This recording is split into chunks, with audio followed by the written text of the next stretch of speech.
రేవంత్ రాజకీయ ఎత్తుగడ. Modi age limit పై ఢిల్లీలో గడబిడ. వ్యూహాత్మకంగా బీజేపీపై దాడి.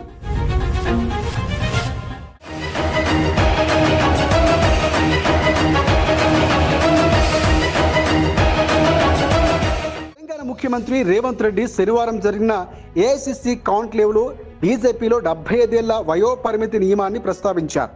రేవంత్ ఈ అంశాన్ని బీజేపీలో అంతర్గత చర్చలకు రేకెత్తించడానికి, మోదీ నాయకత్వంపై ఒత్తిడి పెంచడానికి ఉపయోగించారు. ఇది కాంగ్రెస్కు రాజకీయ లాభం తెచ్చే ఎత్తుగడగా భావించవచ్చు. లోక్సభ ఎన్నికలకు ముందు బీజేపీ ఈ నియమం మోదీని వర్తించదని, ఆయన ప్రధానమంత్రిగా కొనసాగుతారని కూడా స్పష్టం చేసింది. అయితే ఇప్పుడు ఆ పార్టీ నుంచి ఈ స్థాయిలో గొంతు వినిపించడం లేదు. రేవంత్ వ్యాఖ్యలు రాజకీయ ఎత్తుగడలో భాగంగా కనిపిస్తున్నాయి. బీజేపీలో నాయకత్వ చర్చలు రేకెత్తించడం ద్వారా కాంగ్రెస్కు లాభం చేకూర్చడమే లక్ష్యం.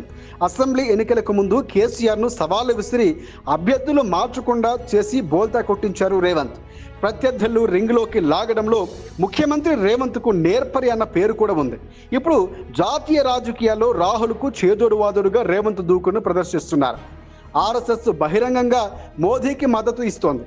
కానీ దీర్ఘకాల నాయకత్వ పరివర్తనపై చర్చలు జరుగుతున్నాయని జాతీయ విశ్లేషకులు చెబుతున్నాయి. ఆర్ఎస్ఎస్ బీజేపీలో 75 ఏళ్ల తర్వాత నాయకులు రాజకీయ బాధ్యతల నుంచి తప్పుకోవాలనే అనధికారిక నియమం ఉంది. దీనిని లాల్ కృష్ణ అడ్వాణి, మురళీ మనోహర్ జోషి వంటి నాయకుల విషయంలో అమలు చేశారు.